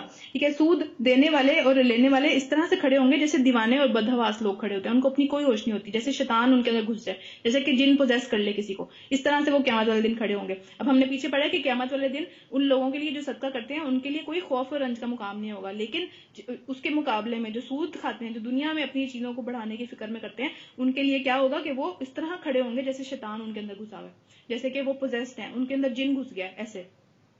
اور اس حالت میں ان کے مبتلا ہونے کی وجہ یہ ہوگی، وہ کیوں اس طرح کی باتیں، اس طرح سے وہ کیوں کھڑے ہوں گے؟ کیونکہ وہ کہتے ہیں کہ جو ہم لوگ آپس میں لین دین کرتے ہیں، جو تجارت ہے ہماری، اس میں بھی تو یہ کرتے ہیں نا کہ کچھ پیسے دیے، اس میں اس کی چیز خریدی، پھر وہ زیادہ پیسوں پہ بیچ دی ایسے. ٹھیک ہے، تو تجارت بھی تو آخر سود ہی ہے، ایک جیسی چیزیں ہیں دونوں. حالانکہ اللہ مطلب اب ان کو یہ بات ان کے لیے کافی ہونی چاہیے کہ حالانکہ اللہ نے تجارت کو حلال کر دیا اور سود کو حرام کر دیا. یعنی جب اللہ نے حلال کر دیا ایک چیز کو، اللہ نے حرام کر دیا، تو پھر بس اس کے بعد آگے کوئی بات نہیں ہے اس کے آگے. ٹھیک ہے، اس کے آگے وہ یہ نہیں کہہ سکتے دونوں چیزیں ایک جیسی ہیں، دونوں چیزیں ایک جیسی نہیں ہیں. اچھا، اس کے بعد کیا ہے؟ لہٰذا جس شخص کو اس کے رب کی طرف سے یہ نصیحت پہنچے اور آئندہ کے لیے وہ سود خوری سے باز آ جائے تو جو کچھ وہ پہلے کھا چکا سو کھا چکا، اس کا معاملہ اللہ کے حوالے ہے. اور جو اس حکم کے بعد بھی اس یہ حرکت کرے گا وہ جہنمی ہے اور ہمیشہ اس میں رہے گا. اب مسلمانوں کی یہاں پہ بات ہو رہی ہے. ٹھیک ہے، تو جہنمی ہے اور ہمیشہ اس میں رہے گا، اس کا کوئی مطلب ہے. ٹھیک ہے، یہ کوئی چھوٹی موٹی بات نہیں ہو رہی. ابھی اس وقت کے لوگوں کی بات ہو رہی ہے، اور ابھی کے بھی جس کو نہیں پتا اس بات کے بارے میں، جب تک اس کو پتا چلتا ہے تب تک اسے جو کر لیا، اس کے بعد نہیں کرنا. اچھا، اس کے بعد کیا ہے؟ اللہ سود کو بالکل ختم کر دیتا ہے. سود کہیں سے بھی بڑھتا نہیں ہے، ٹھیک ہے. یعنی آپ صلی اللہ علیہ وسلم کی حدیث ہے، جو شخص سود کے ذریعے مال میں اضافہ کرے گا تو اس میں ہمیشہ قلت ہی ہوگی، وہ کبھی اس کو پورا نہیں ہوگا، جتنا مرضی ہو وہ کبھی اسے پورا نہیں ہوگا، ٹھیک ہے. اس کے بعد کیا ہے؟ یہی بات ہو رہی ہے یہاں پہ. اور صدقات کو نشوونما دیتا ہے، یعنی کہ جو کوئی صدقہ کرتا ہے اس کے لیے چیزیں پوری ہونا شروع ہو جاتی ہیں، کم کے اندر بھی اس کا گزارا ہو جاتا ہے. پھر کیا ہے؟ اور اللہ کسی ناشکرے بدعمل انسان کو پسند نہیں کرتا.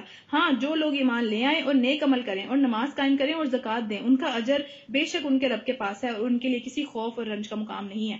اے لوگوں جو ایمان لائے ہو، خدا سے ڈرو، جو کچھ تمہارا سود باقی رہ گیا ہے اسے چھوڑ دو. یعنی کہ اب سود کا حکم آ گیا، اس کے بعد بھی اگر کسی کا کوئی سود لینا دینے والا معاملہ کچھ رہ گیا ہے تو اس کو چھوڑ دو، اگر واقعی تم ایمان والے ہو. لیکن اگر تم نے ایسا نہ کیا تو آگاہ ہو جاؤ، یاد رکھو کہ اللہ اور اس کے رسول کی طرف سے تمہارے خلاف کھلا جنگ کا اعلان ہے. اللہ اور اس کا رسول تمہارے دشمن ہے. ابھی بھی توبہ کر لو تو اپنا اصل مال لینے کے تم حقدار ہو، یعنی کہ جتنا تم نے اصل دیا تھا نا، جتنا تم نے اصل اس کو جتنے پیسے دیے تھے وہ تم واپس مانگ سکتے ہو، اس کے اوپر والا نہیں مانگنا، ٹھیک ہے. نہ تم ظلم کرو، نہ تم پر ظلم کیا جائے گا. اگر تم دنیا میں کسی پہ ظلم نہیں کرو گے تو تم پہ اوپر بھی ظلم نہیں کیا جائے گا. تمہارا قرض دار تنگ دست ہو تو ہاتھ کھلا دینے کی اس کو مہلت دو، یعنی کہ اگر وہ ابھی نہیں واپس کر سکتا تمہارے سارے پیسے تو اس کو تم ٹائم دو، لیکن ٹائم کے اوپر قرض نہیں لینا، پھر وہ سود نہیں لینا، پھر کہ اتنے دن بعد دو گے تو پھر اتنے زیادہ پیسے دو. اور جو صدقہ کر دو تو تمہارے لیے زیادہ بہتر ہے اگر تم سمجھو، یعنی کہ اگر تم اس کو چھوڑ ہی دو تو وہ پھر اس سے بھی زیادہ بہتر ہے. تو احسان کے درجے میں بات آ جاتی ہے اور بھی اوپر چلی جاتی ہے بات، ٹھیک ہے. اس دن کی رسوائی اور مصیبت سے بچو جبکہ تم اللہ کی طرف واپس آؤ گے. وہاں ہر شخص کو اس کی کمائی ہوئی جو بھی نیکی ہے یا جو بھی بدی ہے اس کا پورا اجر مل جائے گا اور کسی پہ ذرا بھی ظلم نہیں کیا جائے گا. اس کے بعد قرآن کی سب سے لمبی آیت آ رہی ہے، آیت دین ہے، ٹھیک ہے. دین کا مطلب ہے لینے دینے کے معاملات. اس کے اندر اس آیت کے اندر اللہ تعالیٰ نے سارے کے سارے مسلمانوں کے آپس میں، چاہے وہ رشتہ دار ہوں، چاہے وہ بہن بھائی ہوں، چاہے وہ ماں باپ ہوں، ہر ایک کے ساتھ لینے دینے کے معاملات کو ڈیٹیل میں لکھ دیا تاکہ فساد اور مسئلہ نہ ہو کسی دوسروں کے درمیان میں.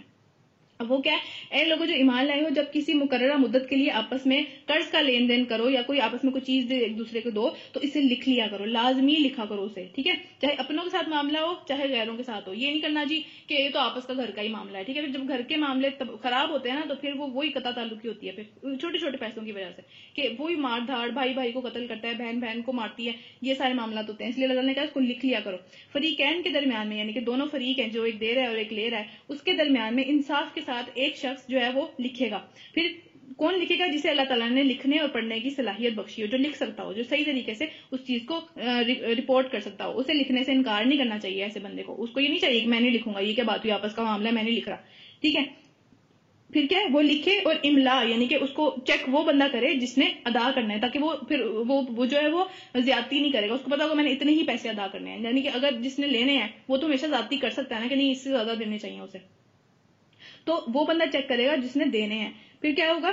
اور اسے اپنے رب سے ڈرنا چاہیے کہ جو بھی معاملہ طے ہوا ہو اس میں کوئی بھی کمی پیشی نہ کرے. یعنی کہ اب اس کو ایک تو وہ لکھوا رہا ہے، اللہ تعالیٰ نے اس کو ایک فیور دیا کہ وہ لکھوا رہا ہے، لیکن اس میں بھی اس کو پھر زیادتی نہیں کرنی چاہیے. لیکن اگر قرض لینے والا خود نادان اور ضعیف ہو یا املا نہ کرا سکتا ہو تو اس کا ولی، یعنی اس کا کوئی دوست، اس کا کوئی ایسا بندہ، اس کا باپ، اس طرح کے لوگ جو ہیں وہ انصاف کے ساتھ املا کرائیں گے. یعنی کہ وہ پھر جو ہے وہ چیک کریں گے اس چیز کو کہ یہ چیز ٹھیک ہو رہی ہے یا نہیں. پھر مسلمان مردوں میں سے 2 آدمیوں کو اس کی گواہی پڑھ لو. پھر گواہی بھی لینی ہے اس کے اوپر، ٹھیک ہے. پھر اس کے اوپر گواہی بھی لینی ہے کہ بھئی نہیں مطلب یہ چیز لکھی گئی ہے، یہ چیز واقعی ہوئی ہے اس طرح سے، ٹھیک ہے. اگر 2 مرد نہ ہوں تو 1 مرد اور 2 عورتیں ہوں تاکہ ایک بھول جائے تو دوسری اسے یاد کرا دے، ٹھیک ہے. اللہ تعالیٰ نے عورتوں کی ایک طرح سے سمجھ لیں آسانی کے لیے یہ چیز کی ہے کہ عورتیں بھول جاتی ہیں، ٹھیک ہے. ہم بہت سارے کام ڈفرینٹ کر رہے ہو تو ان کی آسانی کے لیے کہ ایک بھول جائے تو دوسری اس کو یاد کرا دے. یہ گواہ ایسے لوگوں میں سے ہونے چاہیے جن کی گواہی تمہارے یہاں مقبول ہو، یعنی کہ جو سچے لوگ ہوں. یہ ایسے گندے اور 2 نمبر لوگوں کو پکڑ کے نہیں لے کے آنا کہ ٹھیک ہے یہ گواہی دیں تاکہ کل کو مکر جائیں، ایسا نہیں کرنا. ٹھیک ہے. گواہوں کو جب بھی گواہ بننے کے لیے کہا جائے تو انہیں انکار نہیں کرنا چاہیے. معاملہ خواہ چھوٹا ہو یا بڑا، میعاد کی یعنی کہ جو مدت دینی ہے کبھی اتنے عرصے میں واپس کروں گا، اس کو جو ڈیسائیڈ کرنا ہے اس کے لیے لکھنے کے لیے سستی نہیں کرنی چاہیے. یعنی کہ اب آپ سوچیں کہ آپ نے کبھی اپنے باپ کو پیسے دیتے ہوئے یا کسی کو آپ جب ادھار دیتے ہیں ہم کبھی بھی نہیں لکھتے، ہم سری نافرمانی اللہ تعالیٰ کی کر رہے ہوتے ہیں اس چیز کی، ٹھیک ہے. تو اللہ تعالیٰ نے کہا اس کو لکھنا ہے، اس میں سستی نہیں کرنی. اللہ کے نزدیک یہ طریقہ تمہارے لیے زیادہ انصاف پہ مبنی ہے. اس سے شہادت قائم ہونے میں زیادہ سہولت ہوگی، اس سے گواہی دینے میں زیادہ سہولت ہوگی. جب کوئی لکھی ہوئی چیز ہوگی گواہی دینے میں زیادہ آسانی ہوگی اس کے لیے، اور تمہارے شکوک و شبہات میں مبتلا ہونے کا امکان بھی کم رہ جاتا ہے کہ بھئی اتنے دینے تھے کہ اتنے دینے تھے، کیا ڈیسائیڈ ہوا تھا. ہاں جو تجارتی لین دین جو آپس میں تم ایک دوسرے کو چیزیں دیتے ہو، ٹھیک ہے، آپس میں کرتے ہو، جو کہ تم کہتے ہو کہ بھئی یہ تجارت ہے، یہ تجارتی مال ہے، بڑے بڑے بزنس کی ڈیلنگز ہیں، ان کو نہ لکھا جائے تو کوئی حرج نہیں ہے، کیونکہ وہ روزانہ کا معاملہ چل رہا ہے، ٹھیک ہے. مگر تجارتی معاملے طے کرتے ہوئے وقت کو گواہ کر لیا کرو. تجارتی معاملے طے کرتے ہوئے گواہ کر لیا کرو، یعنی کوئی تیسرا بندہ ہو کہ میں نے یہ چیز، یہ ٹرانزیکشن کر دی ہے، اب تمہاری باری ہے ٹرانزیکشن کرنے کی. کاتب اور گواہ یعنی کہ لکھنے والا اور جو گواہ ہوگا ان کو ستایا نہ جائے کہ بھئی اچھا کل آ جانا، پرسوں آ جانا، آج نہیں کرنا، کل نہیں کرنا، اس طرح تنگ نہیں کرنا چاہیے کسی کو. ایسا کرو گے تو گناہ ہوگا، یہ سب کچھ گناہ ہوگا. اور یہ سب کچھ کرتے ہوئے، لکھتے ہوئے بھی کیا کرنا ہے؟ اللہ کا تقوی اختیار کرنا ہے. وہ تم کو صحیح علم کی تعلیم دیتا ہے اور اسے ہر چیز کا علم ہے، ٹھیک ہے، ہر چیز کا اسے علم ہے. پھر کیا ہے؟ اللہ تعالیٰ فرماتے ہیں، مطلب اب پہلے پوری پڑھ لیتے ہیں اس کے بعد چلتے ہیں. اب یہ ایک ہی آیت کی پورا رکوع ہے، ایک آیت کا رکوع ہے، یہ آیت ابھی ختم نہیں ہوئی. اس کے بعد کیا ہے؟ اگر تم سفر کی حالت میں ہو اور دستاویز لکھنے سے کوئی کاتب نہ ملے، یعنی کہ اگر تم خود بھی نہیں لکھ سکتے اور تم سفر کی حالت میں اور کوئی بندہ نہیں مل رہا جس سے تم لکھوا سکو، تو پھر کیا کرو گے کہ تم مجھ سے کوئی چیز گروی دے دو گے کہ ٹھیک ہے میں تمہارا قرض تب تک واپس کروں گا، تم مجھے یہ چیز میری واپس کر دینا، میں یہ ایک گارنٹی کے طور پہ تمہارے پاس رکھواتا ہوں، ٹھیک ہے. پھر اگر تم میں سے کوئی شخص دوسرے پہ بھروسہ کرے تو اس کے ساتھ کوئی معاملہ کرے جس پہ بھروسہ کیا گیا ہو، اسے چاہیے کہ امانت ادا کرے اور اللہ اپنے رب سے ڈرے. یعنی جس کے پاس چیز رکھوائی گئی تھی، جب اس کو پورا قرض واپس کر دے تو اس کو چاہیے کہ وہ امانت اس کو واپس کر دے.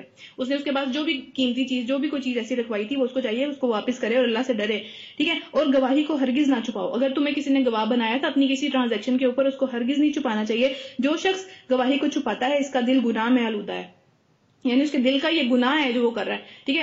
اس کے دل میں کوئی مسئلہ ہے، اس کے دل میں وہ ایمان نہیں رکھتا، وہ آخرت کے دن پہ ایمان نہیں رکھتا، وہ اللہ تعالیٰ پہ ایمان نہیں رکھتا، تبھی وہ اتنا بڑا گناہ کر رہا ہے کہ گواہی کو چھپا رہا ہے. اور اللہ تمہارے اعمال سے بے خبر نہیں ہے. اللہ تعالیٰ کو جو پتہ ہے کہ تم کیا کر رہے ہو، دل میں تمہارے کیا چل رہا ہے، یہ سب چیزیں، ٹھیک ہے. اچھا، اب بات یہ ہے کہ ایک تو فرسٹ آف آل آپ نے یہ حکم ماننا ہے، ہم سب نے یہ حکم ماننا ہے. ہمیں پتہ ہی نہیں تھا کہ یہ حکم بھی ہے، کیونکہ ہم نے اپنے کبھی بڑوں کو یہ کرتے ہوئے نہیں دیکھا کہ آپس میں جو معاملات ہیں اس کے اندر بھی کرنا ہے، ٹھیک ہے. اس کے بعد کیا ہوتا ہے کہ جب ہم یہ حکم نہیں مانتے پھر کیا ہوتا ہے؟ ہمارے جو مسئلے ہوتے ہیں، اس کے بعد کیا مسئلے ہوتے ہیں کہ جب جو وارث ہوتا ہے، اس کا فرض کریں اس کی ڈیتھ ہوگی، جس سے آپ نے یہ قرض والا معاملہ کیا تھا، اس کی ڈیتھ ہوگی، اس کے جو وارث ہیں وہ آپ کو کس قدر ذلیل کریں گے، کہاں کہاں تک بات پہنچے گی، پھر آپ کس طرح اپنے پیسے نکلوانے کے لیے کیا کیا کام کریں گے. ان سب چیزوں کو جو آپ کریں گے وہ بھی جو ہے وہ مطلب اس میں بھی آپ گناہ سمیٹیں گے اس چیز میں، کیونکہ آپ نے ان دا فرسٹ پلیس وہ چیز فالو ہی نہیں کی جو کہ فالو کرنے کا حق تھا، ٹھیک ہے. تو اس کے بعد پھر آپ جو غلط راستے سے جائیں گے، صحیح راستے سے کسی کو تکلیف دیں گے، وہ سب چیزیں اسی میں کاؤنٹ ہوں گی، گناہ میں ہی کاؤنٹ ہوں گی وہ. تو یہ بہت ضروری معاملہ ہے جس کو کہ ہمیں اپنے ذہن میں رکھنا چاہیے. اب